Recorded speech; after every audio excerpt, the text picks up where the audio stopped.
Okay, so I have a story in the sidebar here, and it's about how New Mexico has one person who is legal to grow marijuana and distribute it for medical reasons.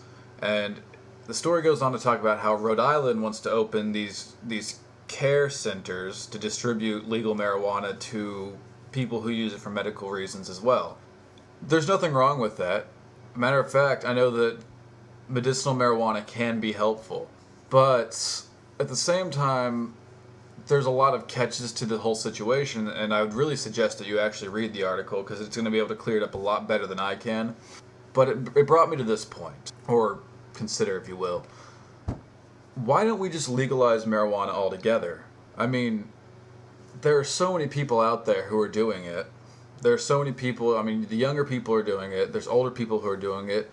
Hell, Willie Nelson admits to doing it and has been doing it for years. So why not legalize it? It would decrease the spending on the war on drugs, which would be a lot saved. It would then stimulate economy because you'd have to find a way for the government to tax it and control it to some degree. And then they would have to open storefronts or ways of selling it.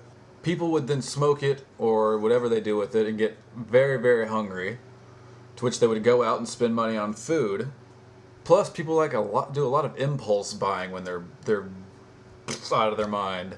And I'm not advocating that we all go out and smoke weed, and I understand that people think it's a gateway drug, but why not just take some control over it, just like we should prostitution? My next story is, of course, about Senator McCain giving his stern, deep warning to Obama about how if he doesn't send more troops into Iraq, that it'll be a historic error.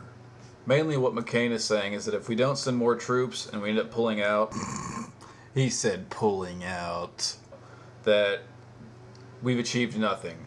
And oddly enough, the top general in Afghanistan seems to agree. He's saying that the conflict would end in failure without more troops. So you're telling me that we've been making successful changes and a large impact over there to win this war? That's what you're trying to tell me, is that all of this has been going according to plan. I'm sorry, but we've been fighting this thing for so many years now, and very little has changed, and most of them have become very resentful to us. We're spending more and more money, losing more and more of our citizens. How is any of this successful? Please, someone answer that question for me. And then you have Biden, the genius that he is, saying we'll use special forces and drone spikes to go in there and make a difference, and we'll stop using as many American troops. I understand you can't have both. We can't stay there and we can't just pull out and do them at the same time. We have to choose one, and both of them are going to have crucial consequences. So that's going to be my question for you today, the viewer. Do you think we should pull out or stay? Other than that, I don't have any lessons from last night for you today. And the other segment that I'm working on isn't quite set up yet. But I do have, just for filler, a...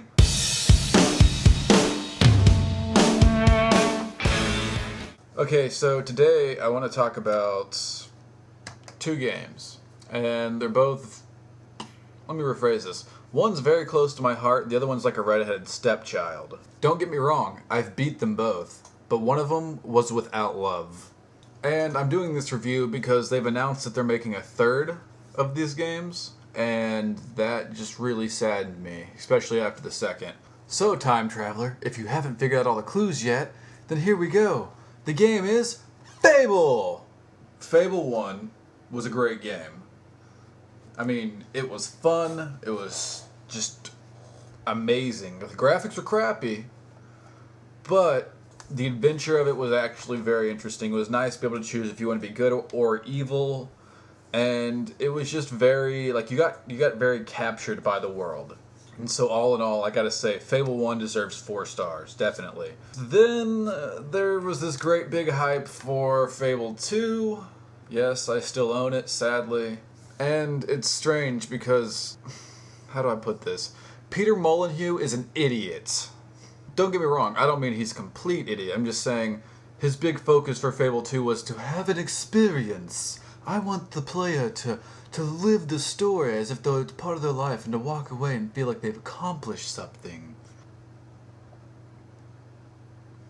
His big focus was, let's put a dog in there that'll help you find treasure and let's give you a bunch of side crap you can do. But mainly, if you detour from the plot, there's very little extra to do. I mean, yes, in the end, you can buy the castle, you can buy the farm, you can buy all of the towns, and you can rule like a tyrant, or you can be very loving and helpful.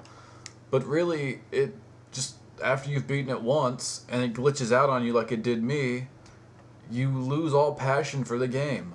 So, Fable 2, honestly, gets 2 stars in my book. That's right, 2 stars. And that's kind of harsh, but the more and more I try to put it back in and play it again, the less I want to. And, like I said, they've released news that they're making a third.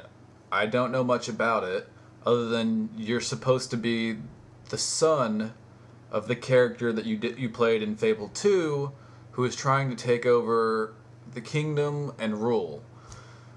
We'll see how it goes, but honestly, if it's anything like the second one, I have a feeling it's just gonna sink. That is my show today. I've got a little bit of time to edit this together before I run off to work, so I hope you guys all have a great Sunday, pleasant tomorrow, and watch some football.